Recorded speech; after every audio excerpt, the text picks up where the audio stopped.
இன்றைய நாளில் உங்களது ராசிகளுக்கான பலன்கள் வழங்குகிறார் ஜோதிட வித்வத் சிரோன்மணி பிரம்மஸ்ரீ ஸ்ரீ ஜெகதீஸ்வர சர்மா.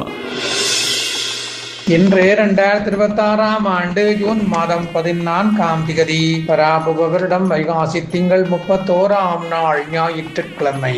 சதுர்த்தசி திதி பகல் 12:20 வரை, அதன் மேல் அமாவாசை. நட்சத்திரம் ரோகிணி இரவு 10:14 வரை, அதன் பின் மிருகசீரிடம். சித்த யோகம் முழுவதும் ராகு காலம் மாலை 4:55 முதல் 6:29 வரை. சுப நேரம் காலை 9 மணி முதல் 10:35 வரை.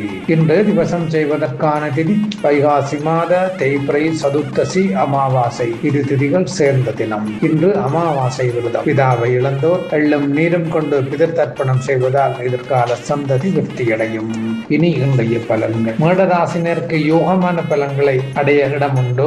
இடபராசினருக்கு சுபிட்சமானதாக இருக்கும். மிதுனராசிற்கு கவலை நிறைந்த பலன்களே கூடுதலாக தென்படுகின்றன. கடகராசினருக்கு இன்பமயமான பலன்களை அடையலாம். சிங்கராசினருக்கு நன்மை தீமை கலந்த மத்திம நற்பலன்கள் இடம்பெறும். கன்னிராசினருக்கு ஆக்கப்பூர்வமான முன்னேற்றம் கிட்டும். துளாராசினருக்கு சந்திராஷ்டமராக இருப்பதால் கவலை நடந்த பலன்களே காணப்படும். பொறுமையோடு இருந்து கொள்வது அனுகூலத்தை தரும். விருச்சிக ராசினருக்கு நன்மை தீமை கலந்த மத்திய நற்பலன்கள் இடம்பெறும். தனுராசினருக்கு இனிமையான பலன்களை அடைய இடம் இருக்கு.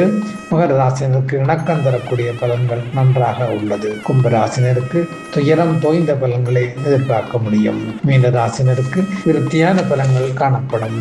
உலகம் முழுவதும் தினமும் ஆயிரக்கணக்கான நோயாளிகள் தங்கள் உயிரை காப்பாற்றுவதற்கு இரத்த தானத்தை நம்பி இருக்கின்றார்கள். சாலை விபத்துகளில் காயமடைந்தவர்கள், பிரசவ காலத்தின் போது சிக்கல்களை எதிர்கொள்ளும் தாய்மார்கள், புற்றுநோய்க்கான சிகிச்சை பெறுபவர்கள், இரத்த குறைபாடுகளால் பாதிக்கப்பட்ட குழந்தைகள் மற்றும் பெரிய அறுவை சிகிச்சைகளுக்கு உட்படுவோர் ஆகியோருக்கு இரத்தம் அவசியமாகின்றது. மருத்துவத்துறையில் பல முன்னேற்றங்கள் ஏற்பட்டிருந்தாலும் மனித இரத்தத்துக்கு மாற்றாக செயற்கை ரத்தம் இதுவரை கண்டுபிடிக்கப்படவில்லை. உயிரை காப்பாற்றக்கூடிய ஒரே வழி மற்றவர் தன் ஆர்வத்துடன் ரத்தம் வழங்குவதே ஆகும்.